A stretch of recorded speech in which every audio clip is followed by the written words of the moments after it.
Assalamualaikum sahabat-sahabat yang dirahmati Allah. Hari ini saya akan menceritakan tentang mengapa batu malin kundang bisa ada. Penjelasan ilmiah ini bikin merinding. Namun sebelumnya saya sarankan, like dan subscribe ke channel ini sangat membantu. Hari itu, langit di kota Padang menggantungkan awan kelabu di atas pantai air manis. Angin bertiup pelan, membawa aroma asin dari laut yang seolah menyimpan sesuatu. Seorang peneliti geologi muda bernama Raka datang bersama tim kecilnya.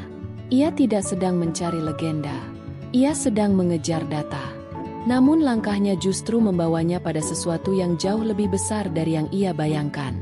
Koordinatnya di sekitar sini, gumam Raka sambil melihat layar tablet yang menampilkan peta topografi. Batu besar yang disebut-sebut sebagai malin kundang, itu kini ada di depan matanya.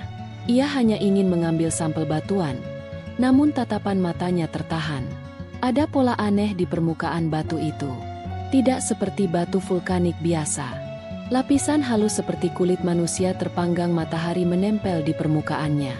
Ini bukan batu biasa, bisik Raka. Salah satu anggota tim, Desi, mengernyit. Raka, jangan mulai dengan cerita horor, ya. Raka tak menggubris. Ia mengambil alat pengebor mini untuk mengekstraksi serpihan kecil dari batu itu. Begitu mata bor menyentuh permukaan, terdengar bunyi aneh. Bukan suara retakan biasa, tapi seperti desisan, atau erangan kecil yang terdengar sangat jauh. Desi mundur 2 langkah. Kau dengar itu? Raka mengangguk. Jantungnya berdetak cepat. Tapi rasa ingin tahunya lebih kuat daripada rasa takut. Sampel kecil itu dimasukkan ke dalam tabung kaca, lalu disegel.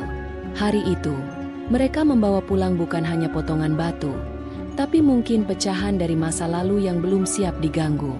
Malamnya, di penginapan kecil tak jauh dari pantai, Raka mulai memeriksa struktur kimia batu itu. Ia meminjam alat dari kampus lokal yang mereka gandeng untuk penelitian. Apa yang ia lihat membuatnya terdiam selama 5 menit. Batu itu mengandung komposisi organik, jejak karbon, senyawa nitrogen, dan struktur serat. Ini tidak mungkin, bisiknya. Ia menatap hasilnya sekali lagi. Struktur itu terlalu rumit untuk sekadar batu biasa. Terlalu tertata. Terlalu mirip jaringan biologis yang telah lama membatu. Desi mengetuk pintu dari luar. Raka, kau harus lihat ini. Raka keluar dari kamar, masih dengan rasa heran. Desi memegang kamera dengan rekaman drone yang mereka ambil tadi siang. Ia memperbesar bagian sisi batu yang selama ini jarang diperhatikan. Di sana tampak jelas jejak telapak tangan, sangat halus, dan seolah membatu dalam posisi menolak. Jari-jari itu kecil, mungkin milik seorang wanita, dan jantung Raka mulai berdebar lebih cepat. Raka memutar ulang rekaman drone itu berulang kali. Setiap kali jari-jarinya menyentuh layar untuk memperbesar gambar, hatinya seakan makin dalam terperosok ke jurang pertanyaan. Telapak tangan itu terlalu sempurna. Terdapat garis-garis kulit yang tertangkap kamera, seperti tangan seseorang yang sedang memohon, atau menolak sesuatu yang datang padanya. Desi duduk di sampingnya. Wajahnya pucat. Kau yakin itu bukan hasil erosi? Kadang laut membentuk pola aneh. Raka menggeleng pelan. Tulang-tulangnya masih terlihat. Aku bisa lihat metakarpal di balik batu itu. Ini seperti mumi yang terbakar dan menyatu dengan batu. Di luar kamar, suara ombak terus menggulung pantai. Tapi di dalam, sunyi lebih pekat dari malam. Raka menyimpan hasil rekaman dan berjanji akan mengirimnya ke laboratorium di Jakarta untuk analisis mendalam. Tapi sebelum itu, ia ingin melihat batu itu sekali lagi. Malam itu juga, dengan hanya membawa senter dan kamera, Raka dan Desi kembali ke pantai air manis. Jalan setapak menuju batu itu gelap dan licin, tapi mereka terus melangkah. Udara dingin menusuk kulit. Saat mereka tiba, laut sedang surut. Batu malin kundang berdiri sendiri, terpapar cahaya bulan, seperti tubuh yang sedang bersujud atau tertunduk penuh penyesalan. Raka menyinari sisi batu yang lain, sisi yang belum mereka periksa sebelumnya. Dan di sanalah ia melihatnya. Ada bekas pahatan samar, nyaris tertutup lumut dan koral. Bukan tulisan modern. Huruf-huruf kuno, mirip aksara tua yang pernah ia lihat di buku tentang kerajaan-kerajaan Sumatera masa lalu. Tapi satu hal yang membuat darahnya seperti berhenti mengalir adalah simbol yang terukir paling bawah. Simbol segitiga dengan mata di tengahnya dan lingkaran seperti pusaran air. Desi menghela napas ketakutan. Apa itu semacam tanda kutukan? Raka diam. Ia tidak bisa menjawab. Tapi rasa di dadanya berkata bahwa mereka telah menemukan sesuatu yang seharusnya tidak diusik. Ia memotret lambang itu, lalu berjalan mundur beberapa langkah untuk mengamati batu dari kejauhan. Dan di saat itulah, bayangan samar tampak melintas di balik batu. Sekilas, hanya seperti kabut tipis. Tapi bentuknya menyerupai seorang wanita tua dengan kerudung compang-camping dan tongkat di tangan kanannya. Bayangan itu hanya berdiri, menatap mereka dari kejauhan. Tak bergerak. Senter Raka bergetar di tangan. Ia mengedipkan matanya, dan bayangan itu lenyap. Tapi udara berubah. Semakin dingin, semakin menekan. Tanpa berkata-kata, mereka berdua memutuskan untuk segera kembali. Tapi di sepanjang jalan, langkah kaki mereka selalu diiringi oleh bunyi yang sama. Seperti suara kayu tua diseret di atas pasir. Dan langkah itu tidak berasal dari mereka berdua. Malam itu, langit padang kembali muram. Raka dan Desi membawa semua data ke kampus tempat mereka bekerja sama. Mereka menyerahkan hasil uji batuan, rekaman suara, hingga pemindaian struktur dalam ke seorang profesor geologi senior, Pak Dirga, yang telah lama mengkaji aktivitas vulkanik Sumatera Barat. Setelah beberapa jam menelaah, Pak Dirga mengangkat wajahnya dengan ekspresi aneh. "Kalian yakin ini dari batu Malin Kundang?" "Langsung dari lokasi," jawab Raka cepat. Pak Dirga terdiam cukup lama. Lalu ia bangkit dari kursinya, berjalan ke jendela, menatap keluar dengan tatapan jauh. "Aku pernah meneliti batu itu, puluhan tahun lalu. Tapi ada bagian dari hasilku yang tidak pernah dipublikasikan." Desi menatap Raka. "Kenapa tidak, Pak?" Pak Dirga menoleh perlahan. "Karena waktu itu, hasil saya langsung diambil oleh pihak tertentu. Mereka datang dari pusat. Mereka bilang itu hanya batu biasa. Tapi aku tahu, itu bukan batu biasa. Dan sekarang kalian membuktikannya." Tanpa menunggu, Pak Dirga membuka lemari tua di pojok ruangan dan menarik satu map lusuh yang berdebu. Ia meletakkannya di meja. Di dalamnya ada dokumen tua, foto hitam putih, dan hasil sketsa struktur batuan yang hampir identik dengan hasil pemindaian Raka. "Waktu itu aku menemukan rongga yang sama," ucap Pak Dirga. "Tapi anehnya, seminggu setelah aku umumkan pada tim peneliti, semua dataku hilang. Komputerku dirusak. Dan tak ada yang berani menyentuh kasus ini lagi." Suasana ruangan menjadi berat. Kertas-kertas tua itu memperlihatkan keanehan yang sama, struktur biologis di dalam batu. Tapi satu gambar yang membuat Desi menahan napas. Sebuah gambar yang menunjukkan sketsa wajah, seperti membatu dalam ekspresi ketakutan. "Pak, ini wajahnya?" tanya Desi nyaris berbisik. Wajah itu muncul dari bayangan pemindai. Tapi tak lama kemudian, sketsanya diambil paksa oleh seseorang dari Dinas Kebudayaan, jawab Pak Dirga. Raka meraih laptopnya dan membuka ulang data termal yang mereka ambil siang tadi. Ia menggabungkan hasil sketsa lama Pak Dirga dengan hasil pemindaian miliknya. Perlahan, bentuknya menjadi jelas. Bukan hanya satu wajah. Ada dua. Wajah wanita dan seorang pria. Dan di antara keduanya, ada garis aneh yang tampak seperti bekas air mata yang membatu. Setelah malam penuh kejutan itu, Raka kembali ke penginapan dengan kepala dipenuhi gambar-gambar yang tidak bisa dijelaskan oleh logika. Tapi malam belum selesai. Saat ia membuka tasnya untuk menyimpan dokumen dari Pak Dirga, ia menemukan sesuatu yang tidak pernah ia bawa sebelumnya. Sebuah surat tua. Kertasnya telah menguning dan terlipat rapi. Di bagian depan hanya tertulis satu kata, dengan tulisan tangan halus. "Ibunda." Raka membukanya perlahan.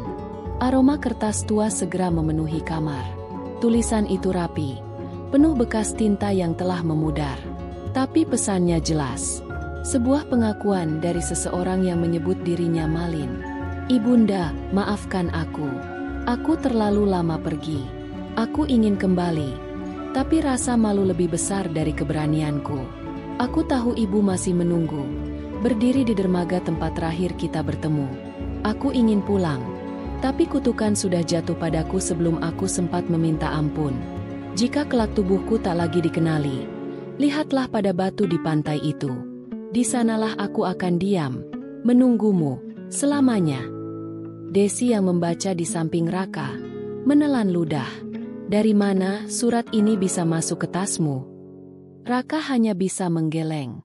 Ia yakin tas itu selalu bersamanya. Tak pernah terbuka, tak pernah diisi sembarangan.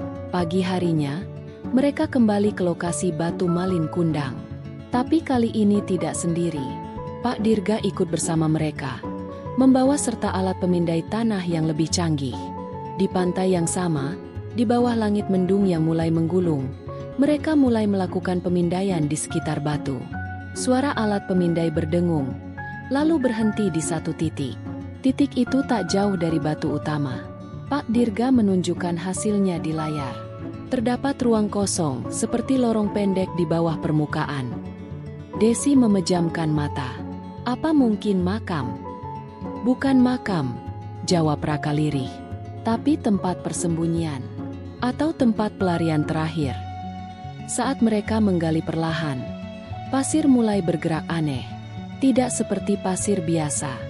Ada bau logam samar dan hawa dingin naik dari bawah tanah. Setelah kedalaman setengah meter, cangkul Pak Dirga menghantam sesuatu yang keras. Mereka bersihkan perlahan. Terungkaplah sebuah kotak kayu tua yang hampir hancur. Di dalamnya, tidak ada emas atau permata. Hanya sepotong kain tua, compang-camping, dan sebuah gelang kuningan kecil yang terukir nama Malin. Raka mengangkat gelang itu dengan hati-hati. Dan saat jemarinya menyentuhnya, suara terdengar. Sangat lirih. Seperti nyanyian dari masa lalu. Bukan dari laut, tapi dari dalam batu. Suara itu datang tanpa peringatan. Lirih, bergetar, seakan berembus dari celah sempit dalam batu. Raka menahan napas, mencoba memastikan apakah ia hanya berhalusinasi. Tapi saat ia menoleh, Desi juga menatapnya dengan mata melebar. "Kau dengar?" "Iya," bisik Desi, tubuhnya membeku. Itu suara perempuan. Nyanyian itu tidak seperti lagu modern. Irama lambat, nadanya pilu, seperti doa yang tersesat dari masa lampau. Bahasa yang digunakan bukan bahasa Indonesia yang umum. Tapi Raka, yang pernah belajar bahasa Minang kuno dalam penelitiannya, bisa menangkap beberapa kata. "Anakku, malieklah pulanglah. Jan lupo jo janji. Indah adonan bisa mengganti ibunda." Suara itu hanya berlangsung selama beberapa detik, lalu menghilang begitu saja. Seperti angin yang lewat dan tak pernah kembali. Tapi dampaknya seperti sisa petir yang masih membekas di dada. Mereka semua terdiam. Pak Dirga berjongkok di dekat batu. Tangannya menyentuh permukaannya yang kasar dan berlumut. "Ini bukan sekadar legenda," gumamnya. "Ini rekaman penderitaan yang membatu." Desi duduk di pasir. Wajahnya pucat. "Kita harus lapor. Ke media. Ke pemerintah. Ini." "Tidak," potong Raka cepat. "Belum. Kita harus tahu lebih banyak. Jangan sampai ini juga hilang seperti data Pak Dirga dulu." Malam itu, Raka meneliti ulang seluruh rekaman suara yang telah terekam sejak mereka datang. Dan di antara desiran angin dan debur ombak, nyanyian itu memang terekam. Tapi bukan hanya satu. Ada rekaman dari malam sebelumnya, saat mereka belum sadar. Nyanyian yang sama. Namun suara itu sedikit berbeda. Lebih berat, lebih tua, dan lebih marah. Raka memutar ulang bagian terakhirnya. Di detik terakhir, terdengar desahan tajam. Seperti seseorang yang kehilangan kendali. Lalu suara bergema bukan dalam bentuk kata, Tapi jeritan yang dalam, basah, seakan berasal dari perut bumi. Desi menatap layar dengan ngeri. Itu bukan suara manusia. Rak. Seketika, lampu kamar mati. Laptop Raka mati total. Kipas angin berhenti. Suasana menjadi hitam pekat.